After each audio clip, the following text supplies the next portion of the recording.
Son las 8:51, Mávila, y recibimos al señor Rafael Belaúnde Llosa, presidente del Partido Político Libertad Popular, ex ministro de Energía y Minos.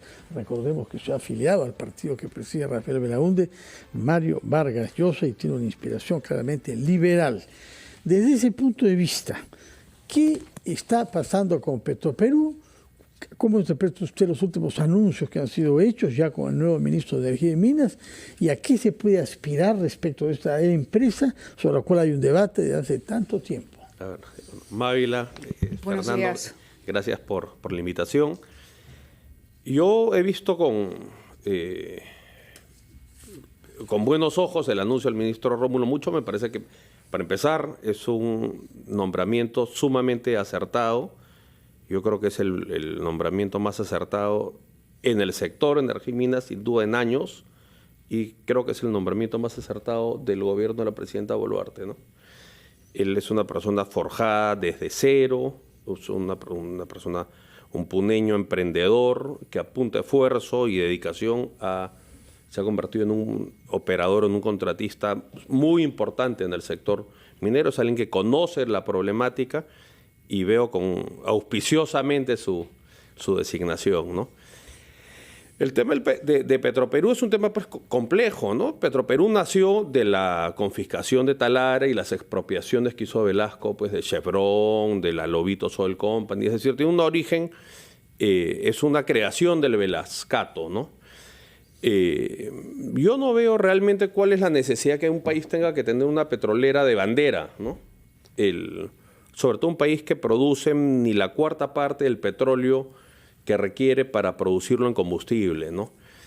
Y yo creo que la aventura de la refinería de Talara ha sido la estocada que ha liquidado a la empresa. Y ahí hay que tener, por ejemplo, en el Perú el mercado para refinar combustible se divide en dos, ¿no? Petroperú tiene el 50%, Repsol tiene el otro 50%.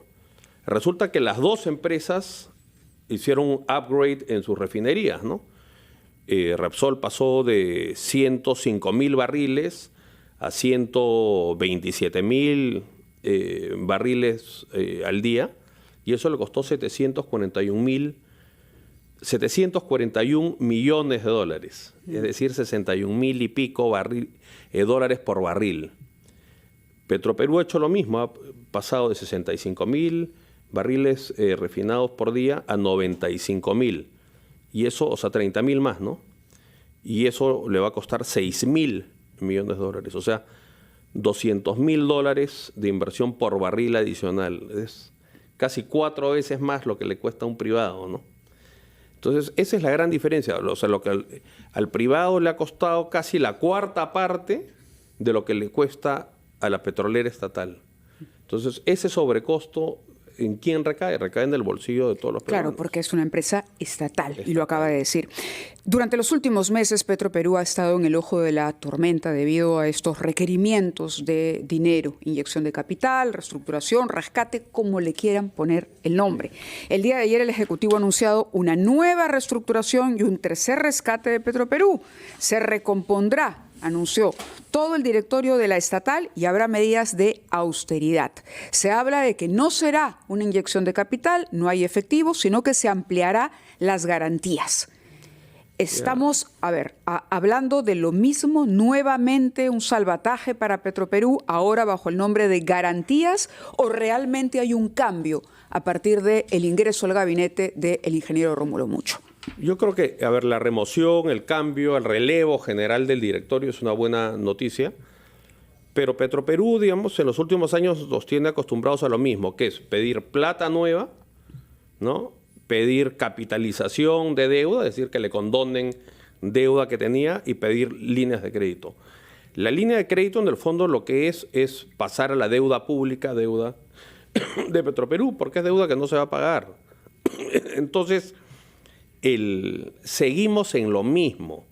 Esto es una empresa que tiene pasivos de más de 10.000 millones de dólares, muy por encima de sus activos. Entonces, no hay pues una salida, digamos, que no salga del bolsillo de los peruanos. Y lo irónico es que son montos pues exorbitantes, ¿no? Son montos que ascienden casi al 50% de lo que demanda el sector salud en un año.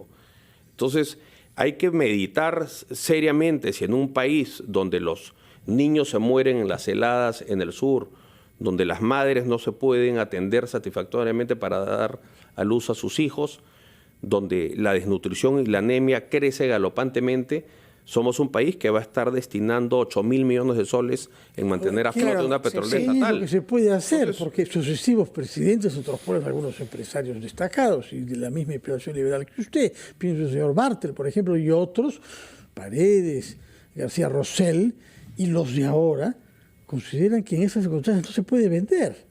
Es que no creo que quien quiera comprar una empresa quebrada. Por eso, ¿cuál es la solución? ¿Cuál es la alternativa que usted propone después de haber diagnosticado las dificultades? Bueno, yo creo que hay activos que tienen valor. Por ejemplo, el edificio de San Isidro, el terreno debe ser hay cientos de millones de dólares ahí. La refinería tiene un valor. El problema es que no creo que un privado quiera asumir el sobrecosto, porque esto comenzó con un presupuesto de 1.500 millones y ahora van a ser más de 6.000. Entonces, difícil que un privado que tiene lucro como motivación esté dispuesto a asumir tremendo sobrecosto, ¿no? Pero yo creo que algo se puede hacer, se puede concesionar, se puede tercerizar la administración Pero volvemos al mismo punto. Si la empresa no es una empresa eficiente, ninguna concesión. Al margen, por ejemplo, ha dicho, ningún inversionista va a tomar una empresa que va a pérdida. ¿No? Por eso, la concesión tampoco. Habló usted de que había cierto patrimonio. ¿La propuesta entonces es vender lo que queda de activos? El edificio, San Isidro, lo que hay, no sé, canibalizar la refinería, qué sé yo. Yo creo que por un imperativo moral, los dineros del Estado tienen que ir a atender a las personas más necesitadas, a las personas más pobres. Yo creo que el Estado yo creo que es una indolencia, una insensibilidad y una irresponsabilidad desviar recursos de los peruanos más pobres para mantener una corporación petrolera a flote. Entonces, claro, el Premier si no dice, le dan ¿no? los números, Ojo. tendrá que dejar de operar y en 24 horas, porque hay privados que importan gasolina. Por también. eso, el Premier decía ayer, ¿no? Esta disposición incluye varias decisiones como establecer algunas garantías para capital de trabajo y ampliación de garantías para asegurarle el abastecimiento a la petrolera del Estado. Manifestó que lo antes mencionado no es dinero en efectivo ni capitalización de sus deudas, sino una forma de asegurar abastecimiento de derivados de petróleo para no perder la inversión.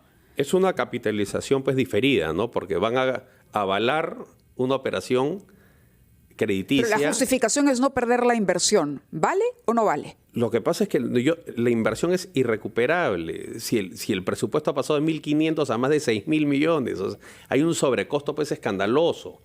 Entonces, eso se lo van a sacar al bolsillo a los peruanos, sobre todo a los peruanos más pobres. Esa es la verdad ineludible de esta historia, ¿no? Señor Belaúnde, tenemos que ir a una pausa, son las 9 en punto, después de la cual hablaremos de otro tema que tiene que ver con el sector, ya no petróleo y energía, por importante que sea, sino minería, que es aún más importante para nuestro país y nos dará sus puntos de vista sobre la agenda que debe perseguir el nuevo ministro del sector, Rómulo Mucho. Vamos a la pausa, retomamos, Mávila, nuestra conversación con Rafael Belaúnde Llosa, presidente del Partido Político Libertad Popular. 9:07 de la mañana retomamos ampliación de noticias y conversábamos con el presidente del Partido Político Libertad Popular, pero además exministro de Energía y Minas, Rafael Belaúnde Llosa, sobre la situación de Petroperú. Y había quedado pendiente también pedirle un análisis sobre cuáles serán los retos del nuevo ministro del sector en materia de minería. Señor Belaúnde Llosa, el ministro ha anunciado, por ejemplo, yo no sé si ha sido de pronto un lance suyo cuando ha dicho que Tía María debería ir, ¿no? Frente a un dubitativo Premier hasta hace no mucho tiempo frente al mismo proyecto, por lo que entendemos hay una conflictividad social alrededor de que todavía no encuentra una solución. Sin embargo, el valor del proyecto y el solo hecho que ya el ministro haya abordado este tema y lo haya colocado en agenda dice mucho, por lo menos de la personalidad o del perfil que le quiere imponer. A ver, el Perú tiene proyectos de inversión minera por 56.000 millones de dólares. todos esos proyectos tienen sus estudios. La verdad es que ejecutar esos 56.000 millones de dólares de inversión no van a generar un daño medioambiental. Esto es un problema, en el fondo, de una disputa ideológica y política. Solo para precisar, cuando cuenta este global, ¿incluye Tía María? Tía María y Conga, Vale. ¿no? Ajá. Entonces, ¿qué es lo que ha ocurrido? Yo creo que las declaraciones del ministro Rómulo Mucho son muy pertinentes, porque realmente si hay algún proyecto minero que debería salir ahora es Tía María. ¿Por qué? Porque Tía María tendría un valor político y estratégico fundamental. Porque el argumento del antiminero es que hay una colisión entre la actividad productiva agrícola del valle con la actividad minera que está fuera del valle. Y eso no es así, son absolutamente compatibles las dos cosas. Lo que ocurre es que nunca se ha podido comprobar empíricamente, porque siempre que ha habido esta disputa, lo que ha ocurrido es que la mina no se ha hecho. Claro, pero el punto es, está este gobierno en capacidad, este gobierno en particular, con las debilidades que le conocemos, está en la capacidad de poder sacar adelante un proyecto que requiere de una estrategia para solucionar esa conflictividad social que hoy, por ejemplo, le impide a la presidenta recorrer el país por entero. Hay lugares donde la presidenta no puede aterrizar, no puede ir, y eso es increíble. Bueno, no quiere ir, ¿no? Porque... No es solamente que no quiera, sino que sabe cuáles son las consecuencias, y eso pasa porque no se ha resuelto el problema una vez suscitado. Ha hecho el diagnóstico, ha debido esto tener una estrategia para acercar a esa población, porque está muy mal que un presidente no pueda conversar directamente con cualquier peruano en cualquier lugar del país. Claro, pero digamos, es inaudito que el presidente de la República no se desplace o sienta que no puede desplazarse a cualquier rincón del territorio. Y eso tiene que ver por la manera torpe como se ha manejado el problema de la zonada violentista, saldada con las muertes que todos lamentamos. Ahora, la verdad de las cosas, yo he estado en el Valle del Tambo hace muy poco, ahora 10 o 15 días. Mi impresión es que la opinión mayoritaria de la gente del Valle y los agricultores del Valle es porque se haga la mina. Y creo que esa era la misma situación antes también. Lo que ocurre es que cuando viene el permiso para poner en operación la construcción de la mina, viene gente de afuera, gente financiera. Hay intereses económicos subalternos y hay intereses políticos subalternos. ¿Cuáles son los económicos? No, hay gente, bueno, hay molinos, hay gente que tiene temor de que su actividad económica pues se vea mermada. Hay muchos intereses ahí que que se sobreponen, ¿no? Y muchos intereses políticos, pero mi impresión es que la población ahí está a favor del proyecto. Yo creo que el ministro Rómulo Mucho es un interlocutor válido, es una persona forjada de abajo, que conoce la realidad. Pero ¿a qué iba? Si es que esto sale adelante, quedaría en evidencia que es perfectamente compatible la actividad agrícola con la actividad minera. Y ese sería un precedente sumamente importante para después ir a Conga, por ejemplo, ¿no? Y así hay un montón de otros proyectos. En el Perú hace años hubo el tema de Majás, que tampoco se hizo, un proyecto de cobre importante, o el caso de Tambo Grande en Piura. Es decir, son muchos los proyectos que no han tenido viabilidad por el temor de que la actividad minera se interponga con la actividad agrícola. Y existe pues la evidencia empírica en varias partes del mundo que demuestra que eso no es verdad. Entonces, si pudiésemos hacer de Tía María el caso ejemplo, ¿no? Un ejemplo de que esto es posible, el Perú tiene que destrabar esas inversiones, que son inversiones por 56.000 millones de dólares, van a poner en valor operaciones mineras que en su vida útil van a tributar pues, más de 100.000 millones de dólares. Usted mismo y otros analistas han subrayado que las dificultades para garantizar la inversión no son tanto económicas, porque la potencialidad existe, sino políticas e institucionales. Y estamos ante una dificultad que se ha hecho patente ayer en torno a la Junta Nacional de Justicia. ¿Cómo ve usted todo este conflicto que ha habido entre el Congreso y la Junta Nacional? Bueno, yo tengo, una mirada particular. Yo creo que el Perú, los peruanos somos víctimas de unas pugnas entre facciones, entre los administradores de justicia, dentro de la Fiscalía, dentro del Poder Judicial. Todo esto promovido o también como tercero en discordia, facciones en el Parlamento. En el caso puntual de la Junta, yo particularmente no veo causa grave para... Está el caso puntual de la señora que no llega o que pasó los 75 pasó los 75, pero la norma está también mal, no explica con claridad, o sea, todo está pues mal hecho en el Perú y sobre todo en torno al sistema de justicia. No está claro hasta qué edad pueden servir los miembros de la Junta, así como no está claro cuáles son las causales para vacar a un presidente de la República, así como no está clara cuáles son las causales para que un presidente de la República disuelva el Parlamento.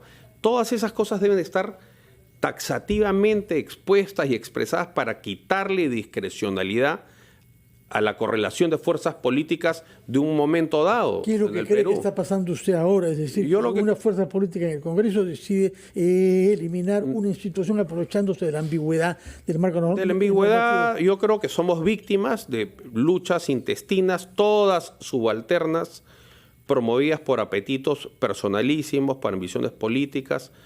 El tema del testigo Villanueva me parece que también es un caso, digamos, su testimonio no es igual de contundente o su contundencia varía dependiendo de quién sea el imputado.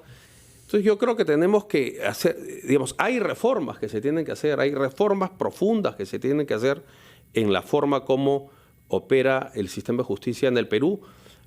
Y esas reformas tienen que tener, yo diría, fundamentalmente quitar la injerencia política y aumentar la predictibilidad, ¿no?